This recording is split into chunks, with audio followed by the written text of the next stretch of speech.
I think the view of this Pope and the previous one is pretty consistent as far as technology is concerned. I mean, today, of course, we're talking about AI, but it's not the first technology that has caused a Pope to write about it. So I think from that perspective, I don't think it really matters if it's Pope Leo or somebody else. I would have expected this to be kind of the same messaging across the board. So yeah, technology always has been a concern.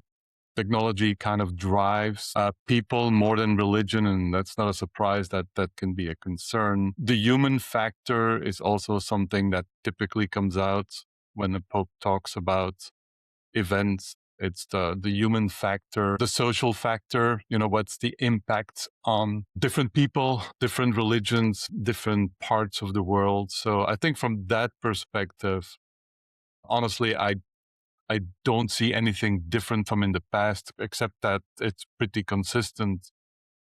As far as the specific details about it, I don't know. It's just a person with an opinion. And I personally, I don't see any difference in any kind of other messaging from popes in the past. Yeah, I think that's the thing that really stands out to me. So I actually spent basically most of yesterday reading this thing because this is long. I think I should point that out. This thing is really long. Yes.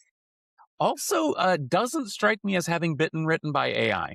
But I do find that it is, well, typical and refreshing how thoroughly the discussion is connected to previous papal encyclicals, to the Bible, to the Catholic teachings. It is thoroughly footnoted, I must say. By the way, I think the Tolkien footnote may be the only one that's not a quote from the Bible or a previous pope, which I think is also amazing.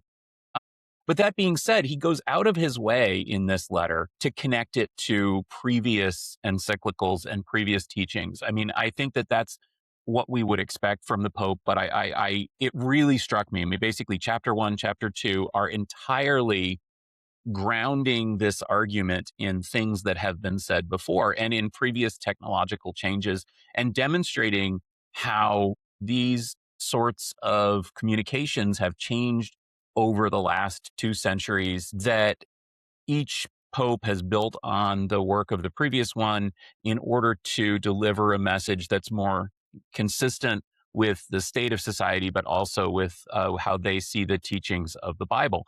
And so that to me was a big thing here. But then, you get to chapter 3 and you read about, basically, okay, let's talk about artificial intelligence. So to Frederic's point, I think I want to kind of turn the conversation toward that.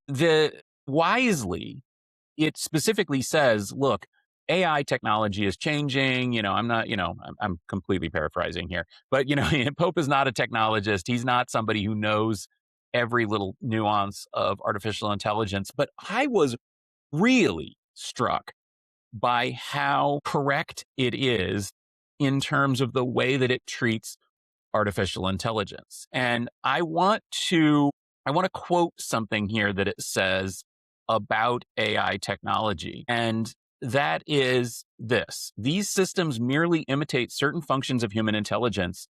In doing so, they often surpass human intelligence in speed and computational capacity. Yet this is entirely tied to data processing. It does not undergo experience, does not possess a body, does not feel joy, etc. Also, it talks about how AI is essentially repeating what it has been trained on.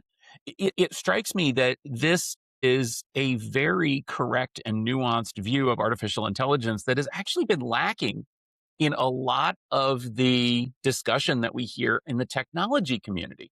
Because it seems like so many people in tech have this, I don't know if it's a belief or marketing, but have this pitch that somehow this thing is actually intelligent, that there's emergent qualities, that somehow it's doing more than it is.